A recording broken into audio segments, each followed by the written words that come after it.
எல்லாருக்கும் வணக்கம். எல்லாருக்கும்னா தூத்துக்குடியிலிருந்து வந்திருக்கும் நண்பர்களுக்கும் வணக்கம். மேடையில் அமர்ந்திருக்கும் எங்களுடைய சினிமா இண்டஸ்ட்ரியினுடைய ஆசான்களுக்கு என்னுடைய வணக்கம். KS தங்கசாமியினுடைய முதல் படம் ராட்டினம் பார்த்தபோது ரொம்ப இம்ப்ரெசிவாக இருந்தது. முதல் படம் எப்படி வேணாலும் எடுத்துடலாம், எப்படியோ மேலே கீழே விழுந்து அப்படின்னு. ஆனால் அதுக்கான ஒரு எதிர்பார்ப்பு உண்டாக்குனதுக்கப்புறம் ரெண்டாவது படம் பண்ணுறது வந்து மிகப்பெரிய ஒரு அக்னி பரீட்சை மாதிரியான ஒரு இது.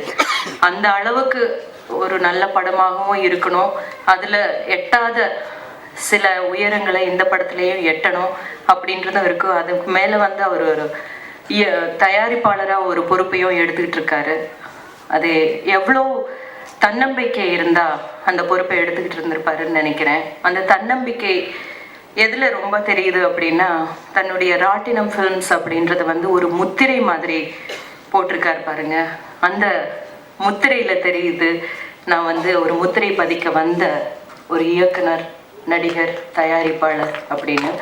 அப்படி ஒரு நல்ல முத்திரை பதிக்க வேண்டும், பதிக்கக்கூடிய திறமை தங்கசாமியிடம் உள்ளது அப்படின்றது ராட்டினம் படத்திலேயே தெரிஞ்சது. இந்த இசையமைப்பாளருக்கும் இந்த படத்தில் நடித்த எல்லா மனமார்ந்த வாழ்த்துக்கள். நன்றி.